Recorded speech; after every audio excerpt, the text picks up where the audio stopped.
Hello,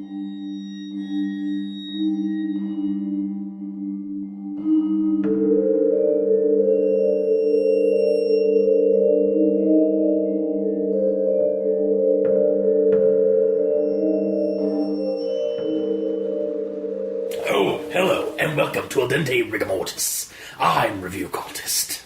I'm Mikey. E stands for evil. And I'm the Gamer Nail. And we're here to discuss those internet stories, most creepy and most pasta, and be critically silly doing it. And tonight we have Solifuge. Solifuge? Solifuge? Solifuge, I think is the... Anyway, Solifuge. Solifuge. Solifuge. As you can tell, Camel we did not look up the pronunciation because we're idiots. Camel spiders. Sure. That's basically the other... that's actually the layman term for it. Yes. So this one was suggested to us by another friend of the show. The same one that sent us a couple of other ones like Delivery and Childhood Memory. This one I feel is a little bit more hit or miss, but okay. This one... You're immediately going into final thoughts? Okay. No, it's by TheEnderSyndrome on creepypasta.wikia. And I guess we'll go into the rundown. So, this narrator guy is regaling us on a story that his dad told him regarding how his dad lost his legs. Which the official statement is that he lost them to a landmine while he was touring in Afghanistan. And not like just touring with... No, like a military tour. Yes. Yeah. So basically they were told to... they were hunting down Al-Qaeda members and stuff like that. And command told them to go hunt down this one guy that's like worse than Osama, even though like that's kind of what they always say about these certain guys that they're told to hunt down. Mm-hmm. And so they went past this village that everybody was hiding, and they thought that was kind of weird. Because previously it was like a bustling town after they liberated them and all that. Yeah.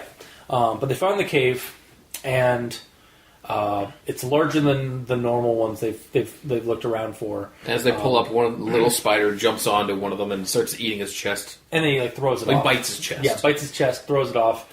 Everybody gets a good laugh except for the guy who got bitten. Mm-hmm. The cave looks like it's been burrowed by an animal, but it's like larger than cave than what they usually.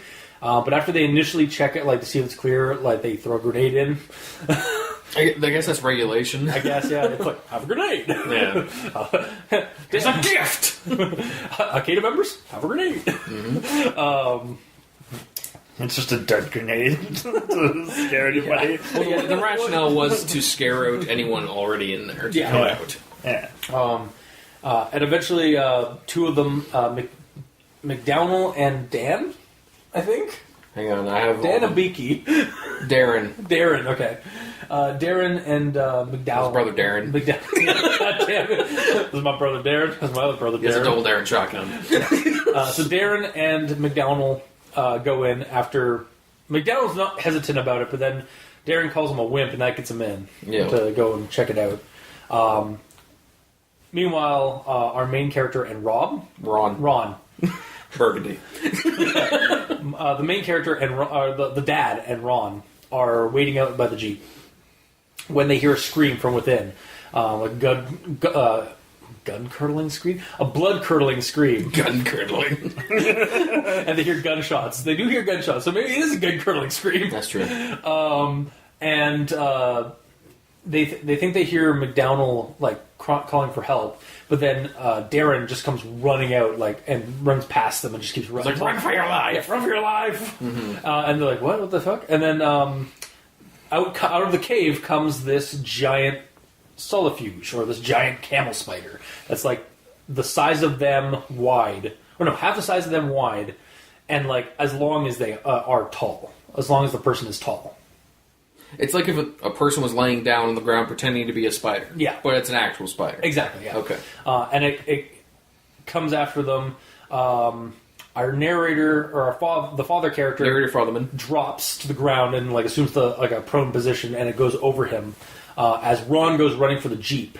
Ron gets in the Jeep and hits the creature with it, just stunning it. And that's when our narrator, or father narratorman, grabs his gun that slipped out of his hand, starts shooting, like just throwing bullets into it, but it just pings off of its carapace. And then it eats Ron. It just manages to dives through his chest and starts eating him. Yeah, eating him, like eats his torso, eats his lower torso, and then eats his upper torso. Mm-hmm. And then Darren's gone. Yeah, Darren's gone, and then just ran and but then he comes back, but not before the father character is basically face to face with this creature as it comes charging at him, and last thing he knows, his legs are part of his legs have been eaten off. Yeah, essentially it charged at him, and the last thing he saw was being bowled over by it, which knocked him out. Yeah, and then when he came to, when Darren and the rest of the military is coming over, he is being feasted on. Yeah, and then he wakes up in a hospital 2 days later. They had to amputate his legs completely because of gangrene and stuff like that. And the military tells him, you stepped on a landmine, that's how you lost your legs. They're trying to cover it all up. He gets discharged with some funds, as long as he doesn't tell anybody about this, about what really happened. And then he goes and tells his son about this, and he figures that people are going to find out about it sooner or later because weird stuff's starting to happen. Like on the news, it's saying that there's sightings of giant spiders and shit. There's not sightings of it, but there's disappearances and mutilations that aren't human. I'm pretty sure that he said on the news there's a team that are investigating a giant arachnid in that area. They were investigating it, but there's no actual sightings of it yet. Oh, okay. They just go missing after that. They were there looking for this giant spider that was hungry. And then our narrator basically leaves off with him joining the military because he wants to see if his dad was telling the truth all along. And that's where the story ends. Mm-hmm. So, grammar... On to something that everyone expects. Yes. Everyone expects the grammar inquisitions at this point. Alright, starting with a quote. Maybe because I didn't want to feel bad, or because he rarely sees me, because he comes home from his tour in Afghanistan for my birthday, or any other holiday, or even because I was just, little.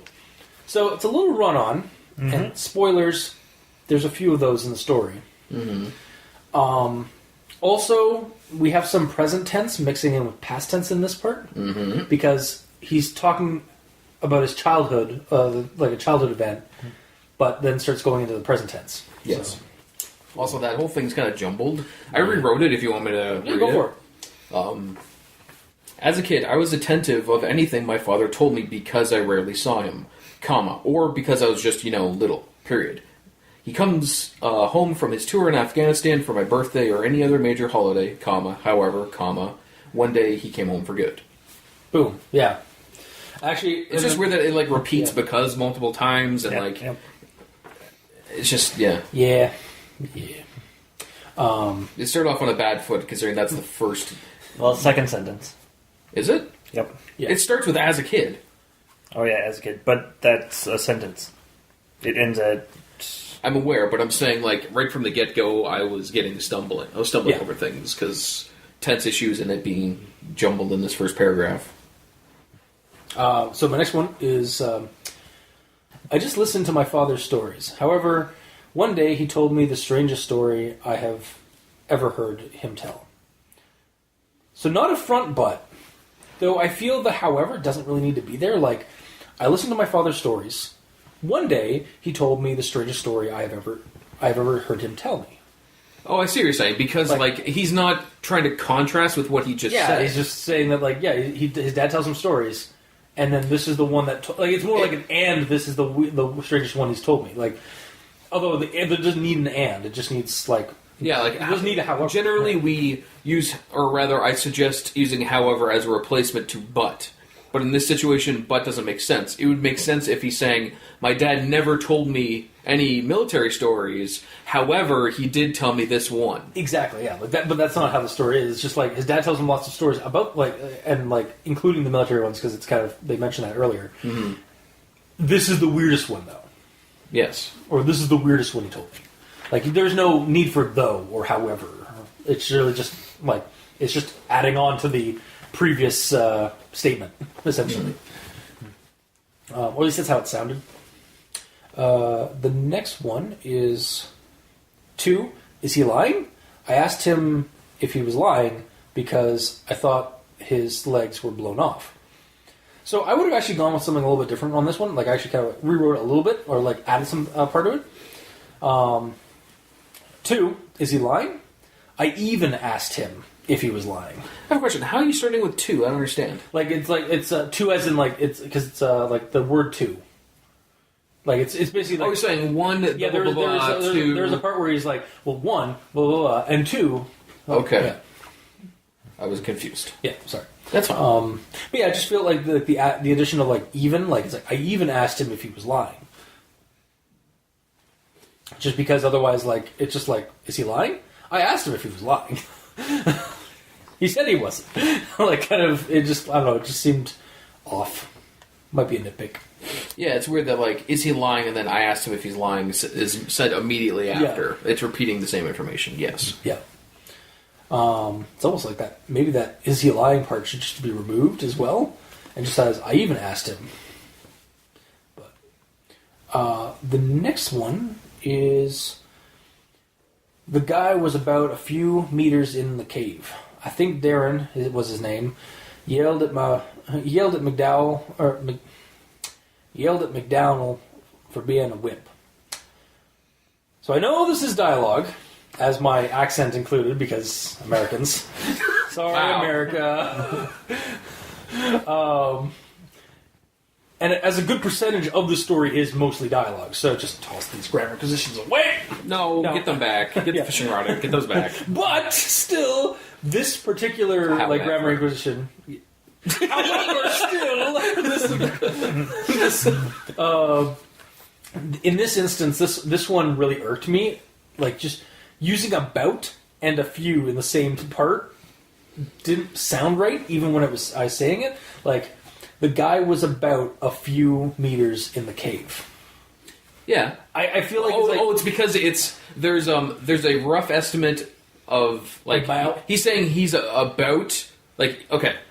It's like a double estimation. Yeah. A few meters. Yeah, and it's roughly a few meters. Yeah, I'd say like maybe if he just said like the guy was a few meters in the cave, would have been fine. Like, didn't need a bout. Sorry, a bat. A bat? Yeah. A bat, few meters. Well, I mean, like, because like apparently we say a boot. Yeah. What's that boot, eh? I don't know. Jeez. It's hosiers. Yep. How dare Oh yeah, you betcha. See, we make fun of ourselves too. What are you talking about? Oh shit! I should have said a boot. I'm sure you did to our. Oh, that's true. That's very true. Yeah. Hi, Greg. Hi, Ross. Hi, everybody else. Hi, everyone that makes fun of how we talk. Oh, that's actually the end of my grammar positions because. Yeah, most of this was dialogue, so I kind of just like, you know what? You did pass. I did not give it a free pass. Unless there was a legitimate like spelling issue or there's like an issue, I gave it a pass. Because that's how the character talks. Yeah, exactly. It's not fair. It's almost like there's different ways to tell a fucking story. There's no set in stone, singular, monotheistic way to tell a story. I know. Okay. Glad we agree. Yeah. Cool. It's neat. It's weird. We don't agree on things. Mikey, go on. Please end this awkwardness. Alright, so I found this sentence rather clunky, even if it is dialogue. Dare you. Go on. These caves were a lot bigger than the caves where we usually found these guys. And the cave command said our guy was in-looked, well, like a huge animal made it. Yeah. Like, Cave Command told us about. Yeah, I read that as... Cave Command. I essentially read that as, I'm assuming you do the same, as in the cave command that the higher-ups told us, as in you're being commanded to go to the cave and here's the information on it. Like, it's almost like I shot him, bang, a look, oh. Can I have that back? Thanks. Can I have that bullet back? Yeah. So it's the cave command, and then the whole said art guy was looked well, like a huge animal made it. Well, what's your problem with that? Well, the problem is it's how the character. Okay. No, I say that I do that in jest. Yes, I also just did as I read the story, I just didn't want to put up with any more grammar because it's fair. But so this is okay. Continue. I feel that it at least needs a comma. Yes, it does. Or even like a cave that command. Oh, that's where you want the comma. No, we're talking about well. Okay, well, yeah, sure. Well has a comma around both sides of it. Do you want a second comma? It needs a double tertiary comma. I want a third comma. Oh, I see. One in front of looked. Really? Yeah, I can see that. Yeah. Well, looked. Command said our guy was looked well, like what? Well, because it's dialogue, so looked doesn't make. Oh, okay. So, okay. Well, what if it was like this? Command said our guy. Okay, the cave that command said our guy was in looked well like that. Yeah. So looked well could be together with ellipses maybe after it because he's trying to think for a second. Yeah. Yeah. Actually, ellipses would probably work as well. Mm-hmm. Because that's what the well is there for. Because he's like well, look like this. Yeah, because it's dialogue and he's stumbling over trying to explain what it looked like. So I'm sure the character has not a typical American accent like that as well. I'm sure he doesn't. I'm sorry. You know what's actually really bad? Quick off topic. I was running a game for some of my buddies from America, from Adam from Role Playing Exchange and Travis from Ugly Talk, and I totally had a character that was a farm boy. Okay, and Adam's got a pretty thick Kentucky accent, and I was just like, "Boy, what you doing there?" And I was like, "I'm sorry, Adam. He's from the country. And that's kind of how I associate country boys." Was it acceptable to him? And he got a laugh at it. He actually thoroughly enjoyed the game. I'm sure he wasn't crying on the inside. That's good. That a Canadian was insulting his American accent. It's not insulting it. I know. I don't mean to be. I straight up don't do it as an insult. It was just I needed a voice. It's to get into the character. And it is one of the best. It is one of my probably. It is for some reason it is the easiest accent for me to emulate. Yeah. It's like that other friend of yours, he was playing a Canadian in some game, and you told him to watch Red Green and... Yeah, because he was doing the Minnesota accent when he said he was from Newfoundland. Yeah. I was like, okay, well, you need to do more Irish with Canadian accent. Because that's more of the Newfie talk. Yes.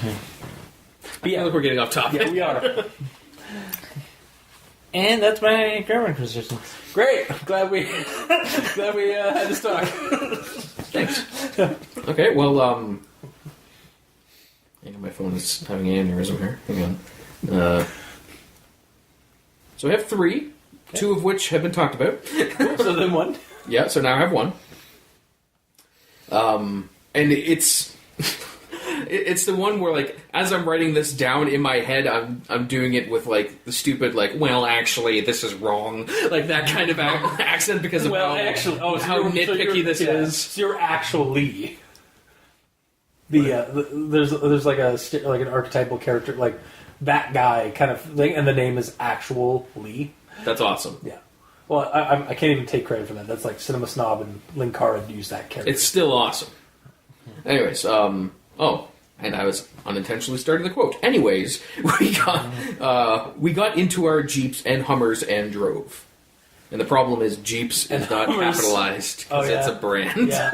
And Hummers is. Well, because at that point they're mentioning so the Jeep might just be a nondescript Jeep because there are a Jeep is kind of is a brand, but it's also a car type.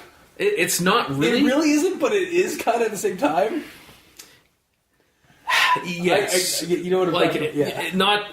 It's in slang. It is it's calling a vehicle a Jeep is because it's a small off-road 4x4 vehicle, is Jeep-like. Yeah. But yeah, it's not capitalized. That's all that was. So Fair. that's all that actual Lee had to talk about. Gotcha. And that's it. Okay. For the Grammar in Yellow. All right, then on to actual thoughts. It was one of those Solifuges, camel spiders, whatever. However, it was huge. I think it would have been a really cool idea for the story had they gone into some inkling that the camel spider that attacked the guy earlier and like got thrown away was in fact the same one that was attacking them and had actually mutated to a larger size. Oh, I don't think that's the case. It isn't, but this is my own insert into this story. Like, just to create a more interesting angle for the whole, giant monster bug genre, which the story is kind of taking from. The bug isn't always that huge, or that it can change its size on command. We always get like giant bug stories or movies where the smaller ones are either the babies or they're just normal ones that are foreshadowing the big one. That's exactly what happens. Which is exactly what happens in the story. But wouldn't it be really cool if, like, it was just the same spider or the same, like, camel spider that can just, like, has some kind of mutation or power to increase and decrease its size? It just feels like that would be more original than what we got. So you're saying, like, if it jumped on him, and as he knocked it away... It skidded off or something like that? Sorry, Did it cut me off? Sorry, yeah. I hate you. As it bit him, it knocked it off. It, like, knocked off its front left leg. Yeah. So it went back in, and then when they were running out, this huge spider came out with missing the same leg. Exactly, yeah. Like, give an explanation on that. I just I was reading this story and I was like, okay, it's just a giant bug monster movie. I've watched this movie 3 times on Sci-Fi Channel. Yeah, or it's like when they go in, the one guy gets jumped and it's kind of dark, they don't see. But when they get the flashlight on him, the spider's on his chest, and as it's like sucking blood out of him, it's growing and growing and growing. Yeah. So you can see that it's actively transforming in front of your eyes. Exactly. Yeah. Yeah, I just kind of want something a little bit more original, and honestly, like when they mentioned the first spider and then they brought it in, I just this idea popped in my head. Like, what if that was the same spider? It'd be really cool. It's too bad that's not in the story, but that would be really cool if that was. I was my next quote. I was half thinking of trying to shove a grenade into its jaws when the thing ran at Ron and bit through his torso. Wait. Okay, so a paragraph ago, Ron was in the Jeep ramming the thing. There's no mention of him getting out of that Jeep and joining the fight. Did it get him from the side of the Jeep? Like, was there no door to the Jeep and it just grabbed him there? Or did he somehow window? Did he somehow get out of the Jeep and get it's just never mentioned? How did it eat him when he was in the Jeep? Well, military Jeeps don't necessarily have roofs on them. That's true, yeah. And they also sometimes don't have doors. Yep. So they can get out easily. So, that's my question. How did it eat Ron? How did it just, go for Ron? When it just jumped up onto the hood and just smashed through the window. Yeah, but we need some more details. That should have been... We definitely need some more details in that case. Yeah, it just kind of, came out of left field that, Ron came out of Left Town for a second. Yes, he did. He goes, oh god! Oh. But yeah, he was in the Jeep a paragraph ago, not even a few sentences ago, and then suddenly he's being devoured completely and bodily by the creature. Well, did it say that the next thing he knew, it was eating him? After being bowled over? Yeah, as soon as he got the thing got bowled over, Ron was being eaten, got bowled over and bit through its torso. The father got knocked over. Yeah, right. And then the next thing the father knew. No. This is that's later. Yeah. This part is when Ron's getting eaten, and our narrator is getting back up from being prone as the creature went over him. Yeah, but it did temporarily knock him out. I'm saying maybe a couple of minutes has passed, and the spider grabbed him and pulled him out that we didn't see. So the next thing he knew, he was just standing there. That might be the case as well, but again, that's not mentioned at all in the story. And this isn't even... If it's a first-person perspective, and he literally did not see how he got out of the Jeep, he would not know. You still need to bring up the fact that he was I came to my senses or something like that. Yes. Well, yeah. The problem is that it basically goes to him shooting all his rounds into the beast, and then suddenly it eats Ron. It eats Ron. So maybe the beast is still at the Jeep. Yeah. Because it rammed into it, stunned it a bit. He put bullets into it, and it's still there, and it... Maybe you're right. Yeah, it didn't touch him at all. So he put ammo into it. It didn't do freaking anything, and he's just like, what should I do? Oh, he's being eaten. Like, there needs to be a little bit more like details into the scene. I know I'm usually a proponent of it, but this one really does it. Like I usually am only because like I can suspend my disbelief over certain gaps. Mm-hmm. This one was like a chasm to jump over, to suddenly like Ron being eaten. So, it's just like, why is Ron being eaten suddenly? Like, he was in a car. He had protection. Cars don't make you immune to giant spiders. Apparently not. My next one is, I was too distracted and I didn't notice the Solifuge running at me until the last possible second. The last thing I knew before I was knocked out by the force of the thing ramming into me was that Darren was yelling. Some other soldiers were yelling as well, and seeing my legs ripped at the knee, bone and tissue being devoured by the thing. I feel like maybe adding something along the lines of like the character trying to jump over the creature as it was coming at him, and that's why it took his legs and not like his torso, like Ron. I just like kind of like it might have been like a good like addition to this part of the story where like he like tried to jump over the creature and like it just grabbed his legs. Well, from the sounds of the way it's described is the spider essentially just ran at him really quick to like knock him out by the legs, so he fell on his head, knocked him out, and then just turned around and started eating his legs. Okay, yeah, maybe fair play. Yeah, maybe. But it is weird that like previously when the guy was standing up, it jumped immediately at his torso. Yeah, and then this one is just. Yeah. Like, I guess the spider can do whatever the hell he wants if he wants to attack in different ways. Yeah. It's actually a honey badger spider. Like, it does what it wants. Doesn't give a shit. Alright, fair enough. I don't know, just that one, I will even openly say that's like, that was a nitpick. It was just like, this could be added to like, kind of get a little more detail. Yeah. It would be nice if there's a little bit just saying, like, before I realized, because I was distracted. Also, before we continue, he says he was too distracted and he didn't notice it running at him. Yeah. Isn't he distracted by the spider? Yeah. So wouldn't he? Is there a second one? I don't think so. Is it like the raptor? Is it like the clever girl scene where like he's looking at one and then like one comes from the side? It's like clever girl. Ah. Yeah. No. Yeah, he's like, unless he's distracted by staring at. Well, no, there's no body of his friend left because it ate him. Eaten completely. Yeah. It got it ate him in pretty quick order too. Unless he's just distracted as in like it's a deer in the headlights situation with the giant spider. Like he knows it's there. He sees it's running towards him, but it took him a while to click. Like, oh, it's coming for me now. I should do something. Yeah, and then it's gone. Or it could be the other spider from before. Yeah, that one. Yep, that's the one that took his legs out because it actually grew a little bit. Oh, I see. And he was distracted by the bigger one. I see. And that's why it didn't eat him bodily. It just ate his, like, part of his legs. Yeah. That's some good thinking there, Mikey. Mm-hmm. Moving on to the next quote, paragraph. I asked what would become of me when I got home, since I had no legs and was on prosthetics. And they said that the government would give unemployment funds for me, as long as I kept my trap shut about anything that happened to me and my crew, and said that it was just a landmine accident. And so I kept my trap shut to the public.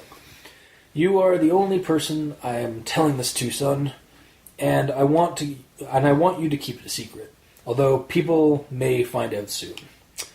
Well, so much for that, as Son posts this online. Also, that's a huge sentence. Oh, yeah, no, also run-on sentence. Yeah. But I did mention earlier, this story does have a couple of run-on sentences, so I just I'm not going to all of them. Because that would be basically doing paragraphs of quotes like I'm doing right now for my actual thought stuff. I suppose.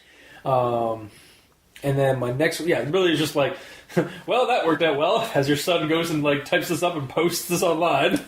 If you're going into that kind of immersion level of like... Yeah, I haven't known that too. Yeah. Do you want to talk about that? Or? Well, essentially just So his father's story can't be told, or he'll lose his disability insurance. So the fact that he's telling him that is fucking over his dad. Yeah. Way to go, yeah. Did you continue that with him joining the military? That's actually my last note. Well, go ahead. Okay. So, continue on. This is him talking about how he's starting to see the weird connections and stuff like that. It's I see him on the news once in a while. The latest one was about the disappearance of some cryptozoology group.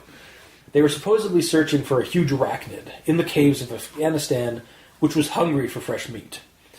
Some of my friends know that I'm holding something back. They pestered me throughout high school, and even in the days after it ended. I'm going into the military because I want to see if my father's story is really true. So first off, what? What is this ending?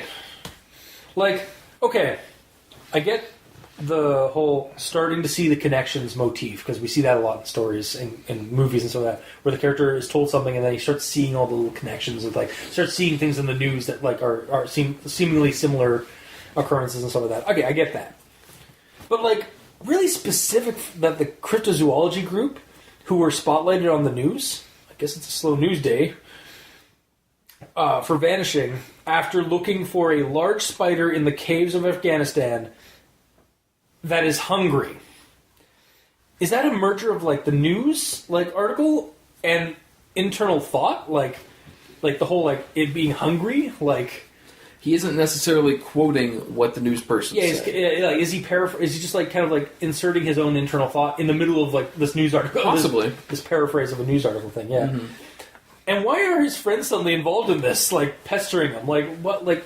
Why were they interested in the first place? Why did they know that you were holding something back? Well, it's like if your friends meet your dad who has no legs, and then they ask why does he have no legs, and then you're like, it's a landmine. He's essentially bad at hiding the truth. Yeah, he's really terrible. Oh, well, yeah, as is the story. Yeah. And secondly, why would you go into the military to search this out? I mean, maybe I can get behind the whole vengeance angle for your dad, but otherwise this just seems like a dumb idea. He didn't join for vengeance. He joined because he wanted to know if his story was true. My problem with that is the fact that he already believes him. Yeah. So he doesn't need the truth. Yeah. He's just going into the military to what? Go find the monster bugs? He wants to see it to be 100% true, or no, it's 100% true instead of 99, I guess. It's just really unnecessary. Yeah, because I had the feeling that he believed his dad. Yeah, same. Mm-hmm. 100%. Just, yeah, okay, I believe you. It's now I'm going to the military to see if he's actually correct. It's but you said you kind of already believed him. Yeah. You're kind of a dick son. Yeah. Because he's fucking over his insurance, and he's going into... No, it would be funny if it's now I'm going into the military because, well, my dad needs welfare because I blurred out the story. Yes, and that would be hilarious. That'd be awesome. That'd be an amazing turn of event if that was because he's mentioning this, now he's going to the military to help his dad because he kind of fucked him over by telling. It's I want to tell the world, but me doing so is fucking over my dad's insurance, so I'm joining the military now as a sorry. To help him out. Yeah. That'd be fun. Or the vengeance angle. To be a good old boy, a good old American bred boy, and help out his pa by joining the military. America, indeed. America! Fuck yeah! Yeah, I suppose. Sorry. Had to get one of those things out for this game. Or for this story. Blah. Gonna save the motherfucking day, yeah!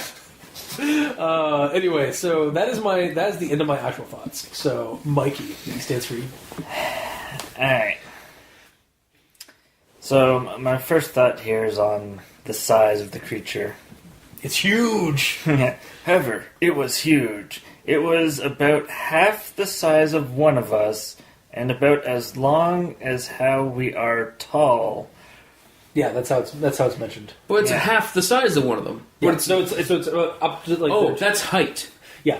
So it's that high, and its that length long, is as long as they are tall. Yeah. So it's actually bigger than what we said it was. Yeah, a little bit bigger. Yeah. A lot bigger. Yeah. So Considerably bigger. Also, are you going with Oh, they said it was huge. Well, according to D&D, a huge-sized creature is actually... Was it actually? Yeah. Well, actually. Well, of course, actual Lee does play D&D. He's also Yes, of course. He's a goddamn rules Nazi. Mm-hmm. Yep. Or rules lawyer. Yeah. Goddamn rules lawyers. What's your actual problem? Yeah, what is the Mikey? actual problem? Instead of us just installing our problems on top of yours. Yeah. Okay, my problem is I looked up how big camel spiders actually get. Yeah. Seriously? Yes. And Well- they get... Okay. It's a creepypasta! Yes. It's a giant bug monster story. Okay. It's not Okay, actually. It's not scientifically accurate. Gamer. Let's let Mikey finish his story, and then we can tirade on it. Fine, go. Alright. So... You're wrong. Go. So the average body length for a camel spider is between 12 and 15 centimeters, Okay. which is about 5 to 6 inches. I think I know where you're going with this, but continue. Which means that this creature is easily over like 6 times the size based on the brief description that we have. Yeah. And the issue with that is that when you double the size, you quadruple the weight. So it is really heavy, and its legs probably can't make it move as quickly as it does. Yeah, the problem is, first off, it's a fucking monster movie story, basically. This is the plot of like... And so if you don't like those monster bug movies, this is not a story for you. Because, like... You know how many monster movie, like giant and bug monster movies there are that where like the spiders are like are like the size of like a van or like bigger? Like, the legs get bigger with the body. So why can't the bigger legs support the bigger weight? It doesn't still have the tiny legs. Their legs would have to have so much muscle to He's them. trying to in place real world physics on the monster in this. But what I don't understand, even with the real world physics situation, if the spider's that tiny and it has these legs and it supports itself, if you make everything 6 times bigger, why would it no longer be able to support itself? Because the legs are 6 times bigger, which is 6 times more muscle, holding up 6 times more weight. It seems like it's the same. No. Why not?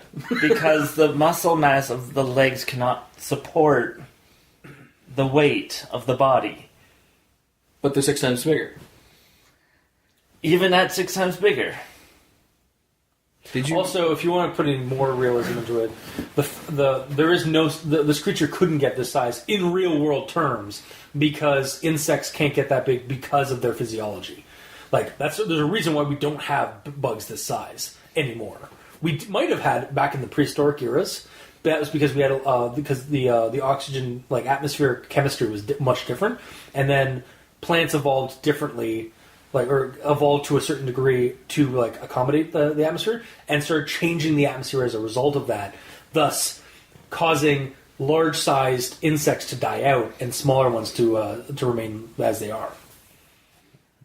It's actually a legitimate thing. Like the atmosphere was because the way insects are, they get their oxygen. They don't breathe. They get their oxygen like through their body, but it's not like they absorb oxygen. They don't like breathe it in. There's the oxygen exchange is different, so their internal organs oxygenate a different way, and because of that, they can't get enough oxygen to their system in our current atmosphere and like environment, and that's why larger ones don't exist. Because it would take too much effort for a larger one to even be oxygenated. Okay, but we don't even know anything about this creature and how it was designed. No, that's true. Yeah, it could have been literally designed by a mad scientist who has developed it with proper fucking lungs in it so it can breathe as the proper size, and it has like freaking metal in its legs to help it support itself. Or this story could be like every other giant bug movie, which just throws physics realism out the window, and in favor of just, oh god, there's a giant fucking bug. Yeah. Because bugs are scary when they're that big. Bugs are scary when they're small sometimes. That's true, Especially if you have arachnophobia. Yeah, that's true. Yeah, swarming... Yeah, it's like big-sized bug, swarm of little bugs. They kind of even out in terms of their terror factor. Except for the big one would just be dead on the ground, because apparently it doesn't make sense. Yeah, reality kind of sucks when it comes to talking about like big sized like insects and stuff. Yeah. Because again, like the oxygen. Yeah, I didn't realize it was like there's that many reasons why it can't happen. No, like, legitimately, like it sucks too because like as somebody who loves that genre of movie, like it's not realistic at all. Like it's why we don't have like when they talk about like in prehistoric times, there's like giant like hawk sized like dragonflies. Yeah, that was because the atmosphere accommodated that kind of species of insect, and then plants fucked it over. Like basically, modern plant life evolved and changed the very oxygen we breathe. Yeah. So, yeah. So long story short, you're saying that because it's a giant spider, it pulled you out of the immersion? And you just saw it as these people getting attacked by a CG monster? Yes. Did you enjoy that premise at all? Or question actually then, do you enjoy giant bug monster movies? Or do you just get ripped out, like you can't enjoy it because it doesn't make any sense in real life? Well, it's interesting to think about, but then once you think too hard, it just doesn't make sense. That's fair. It's like Starship Troopers, you know? So, because they're giant bugs. Now here's the giant alien. Is that bugs, also like maybe? Here's a question because this is clearly like basically like I keep saying like this is like kind of like this is the plot of a giant monster movie from like sci-fi or even the 50s. Does the medium so the medium doesn't transfer it well because when you read a story, you get thinking a little bit more. Whereas when you're watching it on TV, you just basically tune out or just like you turn your brain off. You turn your brain off and just like enjoy popcorn entertainment. Yeah, that's an interesting. Like that is kind of like this. Like that's one of the issues with like translating this genre to a story is that you actually start thinking a little too much more when you're reading it. But what if they put in more descriptors about the spider and what it's doing to keep your mind active in thinking about its movements and it like attacking and killing people to the point that it's not just like there's no downtime for you to think about whether or not it works because it's always doing shit? Maybe. Whereas, like, because some of the scenes are just like, it ate Ron. It's like, what? How'd you get there? And then when you're thinking of that, it's like, actually, how are you even alive? Yeah. Whereas if everything is flowing and described very cleanly, then there's no downtime. And there's a lot more like details in the gore and stuff. That, like it ripped Ron apart like a wolf, ripping apart a carcass, and devoured his lower body, and like blood was spewing everywhere. It's like as Ron got out of the Jeep to check to see if he killed it. It leaped at the Jeep door because we're assuming there's a door through the window and like ate his face and just ate down his body.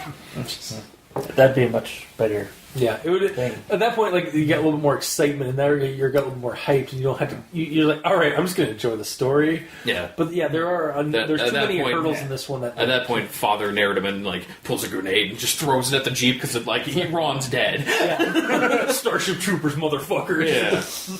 Yeah. Yeah. But he turns around and jumps, but he jumps way too early, so he's like jumps, just lands, then it blows up. Yeah.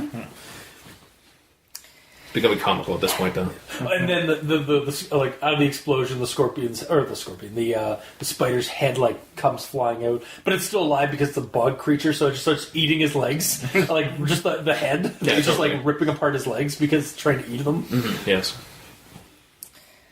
Yes.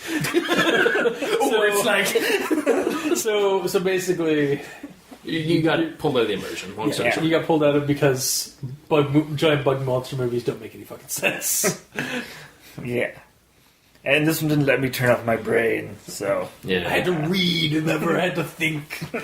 And therefore I had to think about how physics work. Yeah, and the other issue I have is him biting through the torso. Why? That's the worst spot...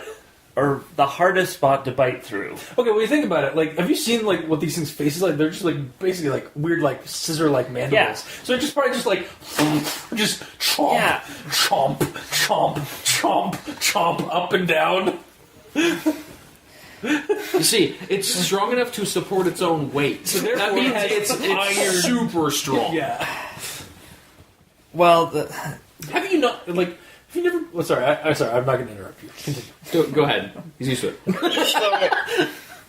I was basically looking up, basically jaw strength. Yeah. Of creatures, and a jaguar wouldn't be able to eat through a deer in What one about bite. a crocodile, though? A crocodile, maybe. But the crocodile... Because the crocodile's jaws are basically just horizontal at this point, and there you have your... I has a question. Yeah. Or a statement. This isn't a jaguar or a crocodile. No, it's no. a giant spider. But I'm just using it as an example. If you're going to make something bigger, use a big-ish creature to mimic what it does. Because a jaguar can also crush a human skull like an egg. Well, that's nice. Yeah. That's real So, as you were saying, like if the creature started eating the head and then working its way down, that's much more believable to me than just chopping someone at the torso, almost like they have a katana. To be fair, honestly, it kind of just reminded me. It just reminded me of like the arachnids from Starship Troopers. Yeah, I didn't think it went like that with the That's cutting in actually- half. that's how I thought, well, because it said it went through the torso and ate up and then ate down. Yeah. I thought essentially it ate a hole in him, Mortal Kombat fatality style, and then started eating up and then eating the rest of them. Maybe, Like but not scissoring them in half. Well, based on what I've seen of camel spiders' like faces, they're basically just scissors. Oh, okay. Like their mandibles are just like they actually. I think they even cross over a little bit. So yeah, they have a kind of a scissor motif. So they just break things. Yeah. But the thing you have to also realize is that the camel spider has the mouth of a scorpion. Oh god. So it's got mandibles, and then it's also got like jaws underneath the mandibles. Oh god. That's pretty neat. That's nature right there. Yeah, it's terrifying nature. How neat is it? So yeah, bottom line, it's a giant bug monster movie.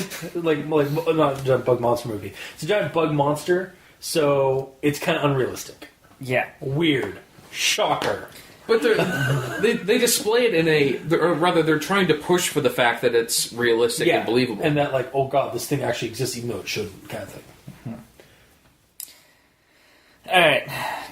So my next issue, which leads into my next actual thought after this one, is the exoskeleton. The rounds just bounced off. So apparently this creature. Well, okay. So in this story's defense, like they're showing like that this thing is like, so there's something like this thing is either maybe a mechanical thing, or some kind of like weird like mechanical thing that's like disguised as a giant spider, or it's mutated to the point where its carapace is strong enough to withstand bullets. I mean, it's 6 times And bigger. so it's stronger and tougher than and larger than the original species. Which explains why it's still alive and hasn't Exactly. been murdered, because it's bullet resistant. Yeah. Yeah. So my explanation is that this is actually a robot spider controlled by Al Qaeda, Goddamn Al Qaeda. which is the whole reason they're going into that cave to begin with. Yep. I see.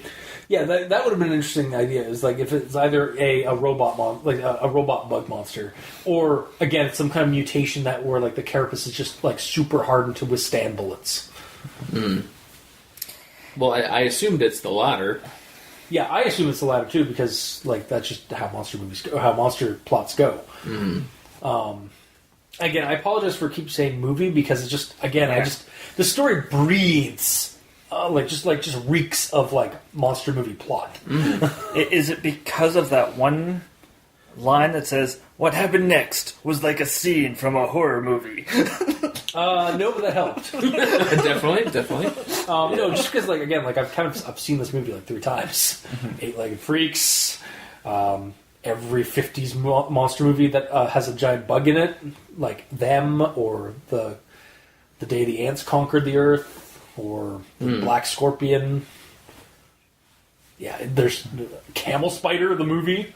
Oh, yeah. There's actually a sci-fi movie that's called Camel Spider. And it's about giant camel spiders in Afghanistan. Is it actually? Yeah, I think so. I think it's about troops fighting in the desert and then coming across giant camel spiders. I'm not sure. I'm not sure when this story came out, or if it's actually. I think in the comments, the author did say that like they didn't pull it from a movie. I think they just Just coincidence. just a coincidence. Yeah. But And then there's the super mundane version where the father is actually crazy. And he did just blow his head. His And legs it off. was just a landmine.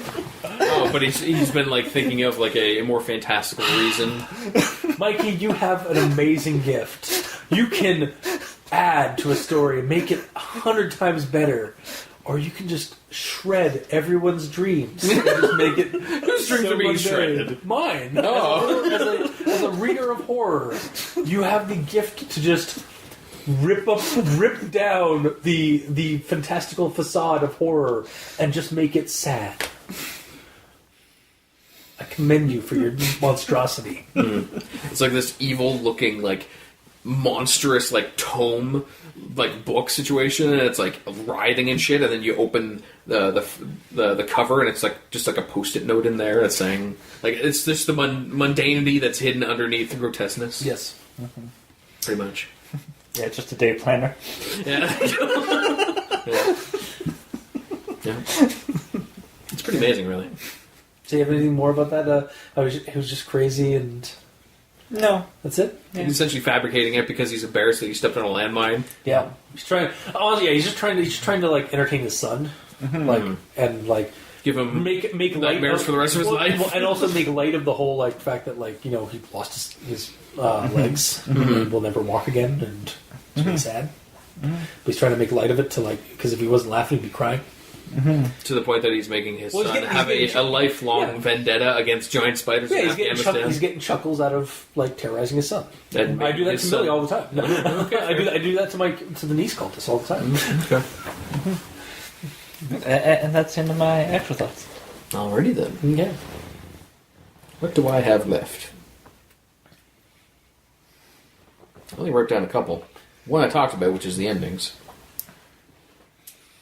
And honestly, the only other thing that I haven't chimed in about is just a note I made when I was reading through it. When it got to the point of, however, one day he told me the strangest story I've ever heard him tell. He claimed that this was the story of how he really lost his legs. And then at this point, before I even read more, I'm like, okay, so the story is saying that the rest of the story is going to be the story of how he actually lost his legs. The story is called Solifuge, and there's pictures of spiders all over it, so I'm assuming that he's either going to have his legs eaten by a giant spider, or there's going to be a swarm of normal-sized spiders that ate his legs. Or something in between. Yeah, and it did turn out to be the giant spider. Yep. Yeah, actually, we didn't really bring up the fact that there's like at least 3 photos of camel spiders in this, like amongst the story. Does that matter? I know. I feel like one would have been enough, if at all. Like, Because it's essentially called camel spider, Yeah. and then there's camel spiders all over it. Yeah, My problem is it gives away what happens. I do commend the story for using a not so common term for the camel spider. That's true. Because I didn't know what the story was going to be about until we actually got until we got to like camel spiders, or because I knew like I vaguely remember seeing the image. Yeah. But then I just pulled into Google Docs to do my notes and stuff like that. So It'd be kind of okay. So, I immediately looked up the title name because there was pictures of spiders there. Yeah. So I wanted to see if that was tied into spiders. If, like, for example, there was one picture of a camel spider at the very end, but not like littered all through it, then I wouldn't feel the need to look up the title, because then I would read through the whole thing and be like, oh, that's what that means. Okay. Yeah. But also, regardless, I believe it says that Solifuge, whatever, Solifuge, like the one with the AE at the end, is the family name, the family of that arachnid species. Well, either way, like, early on before the actual story, I think, is when it's dropped what that even means. Yeah. Well, no, the dad's like I think the dad's talking about it. Like we came across this Solifuge or camel spider. I think that's what they called them or whatever. Mm-hmm. Yeah, because he kept like saying going between camel spider and Solifuge. Yeah. In his recollection of the events that happened. So it would almost be cooler if like the title word is the name that the people in the nearby town refer to this giant creature as. Yeah, and then at the end, it's like later on I found out that the people of the town call it bleh. Or if they've encountered somebody not hiding and like they ask them like, why is everybody hiding? And they say some kind of Afghani term for like the camel spider, or like come up with a name a name for the monster, and they're just like, what the hell is that? And it's like, or it's like the Afghani word for devil, because like they think it was some kind of like devil beast from the desert. Yeah, like that would be a cool like name to do it. And then when he gets back after having his legs cut off, he looks up what that word means. It's like, oh, it means devil. Yeah, they were warning me that the devil's out there. Yeah. Great, thanks. Yeah, wish I had Wikipedia on me. Exactly. So yeah. And everything else I've kind of talked about, so... Yeah, or again, even if they had not have been, like, the devil creature, or if it had been, like, they said Solifuge, and he didn't know what that is until the end of the story. Yeah. Like you mentioned. That, yeah. Just to bring it up, yeah. That works as well. Yeah. And otherwise, you done your actual thoughts? Yeah, everything else I've kind of chimed in on, so... Okay. So, on to final thoughts. So this is a pretty standard bug hunt, but gone awry. It feels a lot like a 50s style, or even a sci-fi channel giant bug monster movie plot, like I've said multiple times on this in our actual thoughts and whatnot. And that's not necessarily a bad thing, but a little originality can go a long way. And unfortunately, this story plays it really safe and doesn't go anywhere crazy. And I'm talking about a story about a giant bug monster. I think this has some potential for the creature, like how we've been like kind of discussing, like how it could be more interesting and what happened in the story. As it is right now, I can't recommend it. Like just straight up, this really didn't. You don't even enjoy it for its clichéness? No, not even. Like it was just kind of blah. And there's too many. It's a giant camel spider. I can go see that I can go rent that movie, like that. Like I see what you're saying. I would have liked a little more creativity, in both the creature and like maybe even a few more details on like what happened to the crew and stuff like that. Like if it was they get into the cave and there's like a guy sitting at a desk and they're like, put your hands up. And he's like, you'll never take me alive. And then he mutates into the Solifuge. Or like, get him my minions, and then these huge monsters come out. Or it's like Scorpidock, Terrorock. Yeah, totally. And then he just becomes like a giant. Yeah, or if it's like a were-scorpion. God, how cool would that be if it was a fucking were-camel spider? Like the guy just mutates into a. It's actually in, I think, Pathfinder's Bestiary 7 or something like that. Really? They're like endothropes. Yeah, they actually have were-scorpions, were-spiders, and were-ants. That's spoopy. Yeah. So it could be like totally that. I think I know I'm going to put it in our Pathfinder game. Anyway, look what you did. Recording or not recording? Author. I'm yelling at the recording. That's why I said recording. I know. But yeah, no, like how cool! Like again, like that's so much more interesting than just another giant bug monster in the desert. But does it ever make you think of why it's there? No, not really, because like I just insert radiation, prehistoric, volcano, volcanoes. No, it's Lavalantula. Yeah, Lavalantula. Lavalantula was more interesting than this because again, we're not dealing with just like a regular giant bug. We're dealing with a fucking elemental species. Yeah, like it's basically like lava elementals as in spiders in that one. And it's immediately more interesting because we have Steve Gutenberg, of course, and most of the cast of Police Academy. Yeah.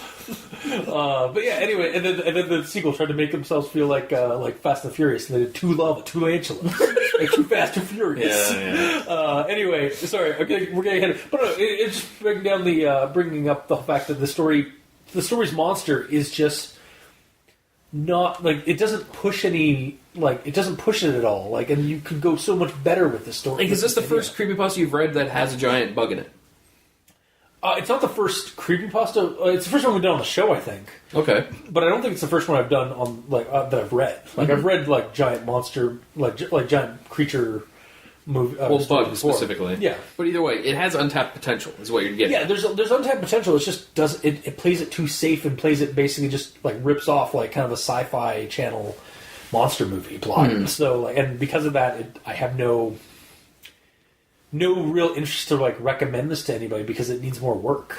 Like, you could just recommend watching one of those movies Exactly. instead. Yeah. Go watch And then the visualization. Watch Eight-Legged Freaks. Watch a guy scream get away from me, you eight-legged freaks, while shooting with a shotgun a bunch of giant spiders chasing him. Mm-hmm. Like, I'd rather watch that movie than read the story again. Fair. Sorry, the Ender Syndrome. You played it too safe. Why'd you make it so personal? You're attacking him now. I feel like I'm apologizing because I feel bad. I'm ripping the story. But anyway, that's my final recommendation. So, Mikey, these stands for you. Yeah, I don't really recommend it either because it's an action pasta that has no creep factor because it's all in the past and we don't know if the past is real or not. And it's just a landmine. It does try to it tries to play off of they're still out there kind of thing, and that it's a hard balance to find with monster plots because if it's just about the monster and there's no real horror, then it just kind of becomes like Tremors, which is not really scary once you get to the graboids. It just becomes an action pasta or an action, but it's enjoyable. It is, but that's the other thing. The story wasn't very enjoyable in terms of the action sequences because somebody just got eaten, then another person got eaten, and then another person got eaten. And even the selling points at the end where it's it's on the news and stuff like that, it could be completely unrelated things. It could be literally people going out to just investigate a larger spider, like the spider's a little bit bigger than normal, and then while doing so, they got captured by Al-Qaeda and killed. Yeah. But they don't know that. Yeah, so exactly. It just seems like he's drawing conclusions in his head that aren't realistic because of the story. And this is another thing that, the story, on top of having a very safe and as a result boring monster plot idea, it also suffers from short pasta style because, this thing's only 2.5 pages long, 3 pages max. Is that it doesn't have enough details to kind of grip you in or to get you invested. Because, the ending plot, that ending, 2-3 paragraphs, is kind of confusing. Because, it's, again, he's seeing details. His friends are wondering why he's there. Suddenly, he has friends that are talking about him about this or, trying to, pester him about it that have been pestering him for years. And now he's joining the military to see if his dad's story that he believed up until this point is correct or not. It's setting up the sequel. Yeah, but it's also just it's throwing a bunch of stuff out there that I'm just what does any of this have to do with? I'm done. It's a mess by the end. I understand your feelings, Mikey, because it's Mikey's segment. I'm sorry. But yeah. So not recommended. Fair. Cool.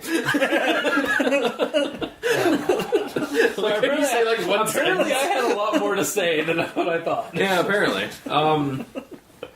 I like it because it's the first bug-related one we've done. Mm-hmm. And bugs themselves are weird and creepy. Are you seriously going to recommend this one? I am not a fan of bugs, and because of that, I would be more scared about reading about bugs than other people. The picture of the bugs is ugh. I have to read next to it, ugh. But it wasn't that bad. But either way, it is safe. I agree with you there. And the ending is weird. I'll agree with you there. But and there is untapped potential. I just wish it took it.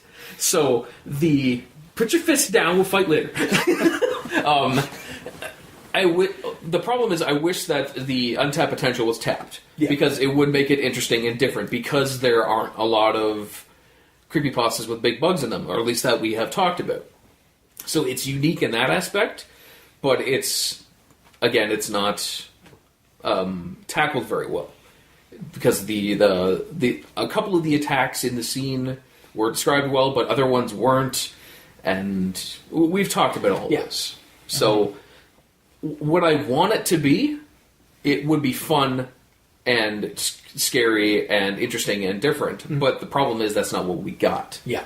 So I can't really recommend it, but I recommend people attempting to make a large arachnid creepypasta that makes sense scientifically and biologically. You know what? Honestly, because I'm with him because I like being immersed, and if I know that can't possibly be a thing, but we find out that you go to this cave and there's a freaking science lab in there, and there's these test tubes of spiders.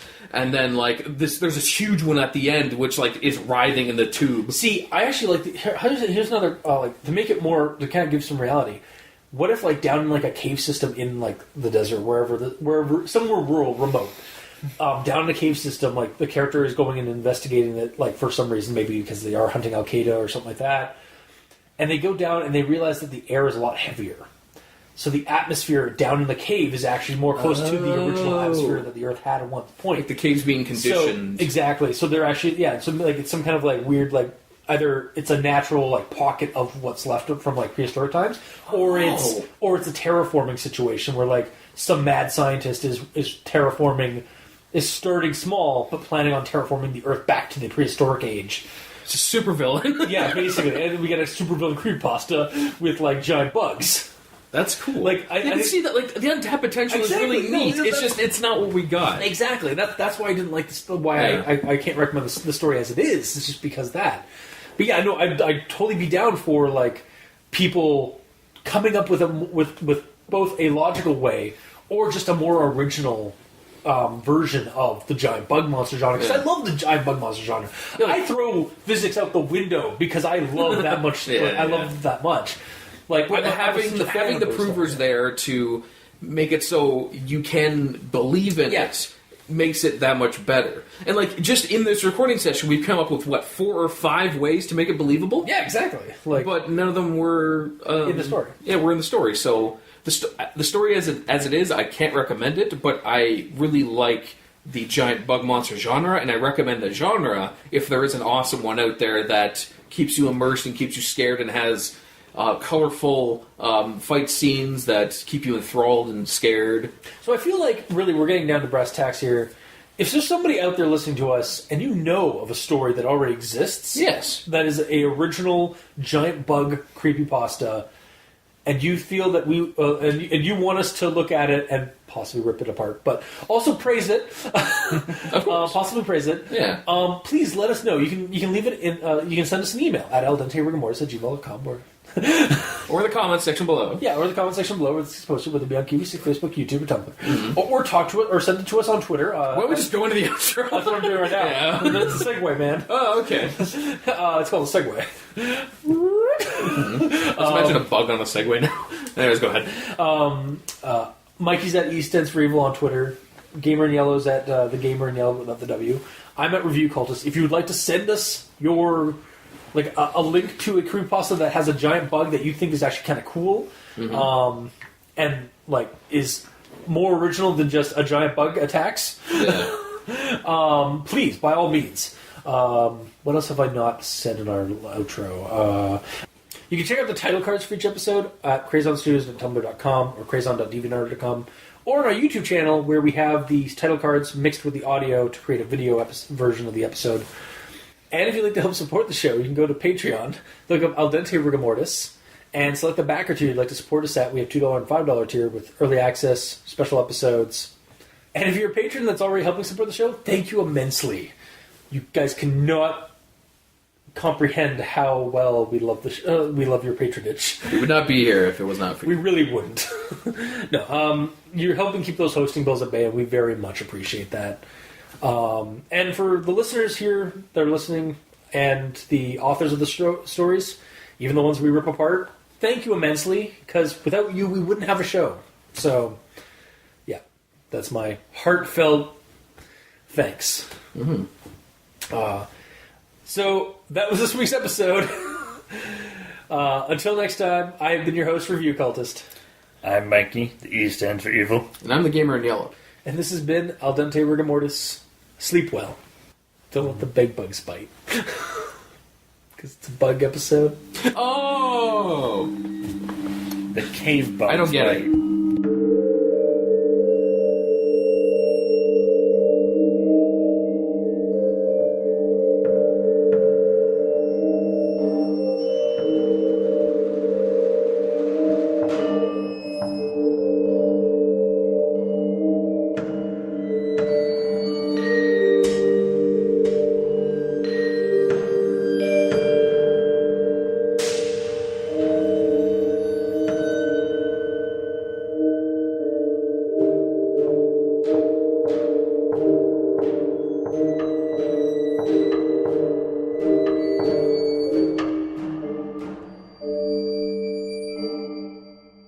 And yes, I'm going to keep that take. Alrighty then. And we're here to discuss those internet... Keep that take too.